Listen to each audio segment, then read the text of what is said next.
Hello అండి. గంగలో 31 ఒత్తు వదులుకుని పూజ అయితే పూర్తి చేసుకుని శివాలయానికైతే దర్శనానికొచ్చాము. ఇదిగోండి ఇది మా ఊరు శివాలయం అనమాట. చక్కగా దీపాలతో వెలిగిపోతూ ఉంది. చూడ్డానికైతే చాలా బావుందండి. ఊర్లో ఉన్న సగం మంది ఆడోళ్ళందరూ గుళ్ళోనే ఉంటారనమాట ఈరోజు. కార్తీక మాసం చివరి రోజు కదండీ! అందుకనమాట. దీపాలతో భలే వెలిగిపోతూ ఉంది. లింగాన్నయితే ఫోటోస్, వీడియోస్ తీయకూడదు. సో, అందుకైతే నేను గుడి చుట్టూరు చూపిస్తున్నాను. మా ఊర్లో ఉన్న శివలింగం అయితే చాలా ప్రత్యేకమండి. చాలా మహిమ గలది. ఎందుకలా అంటున్నానంటే నేను ఎప్పుడు శివాలయానికెళ్ళినా సరే శివలింగం మీద ఒక గీతలా గుర్తుంటదనమాట. ఆ గుర్తు చూసి నేనేంటి ఈ గీత అని చెప్పి అనుకునేదాన్ని.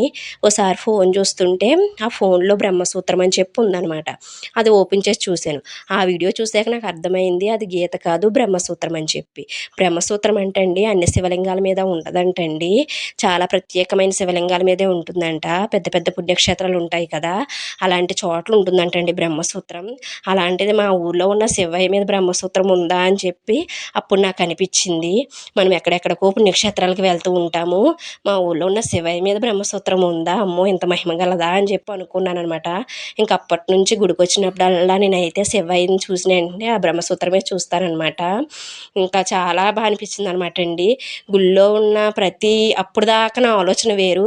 గుడికెళ్ళినప్పుడు ఆ విషయం తెలుసుకున్న గుడికెళ్ళినప్పుడు ఆలోచన వేరనమాట. ఒక్కొక్క గుడికి ఒక్కొక్క చరిత్ర ఉంటుంది.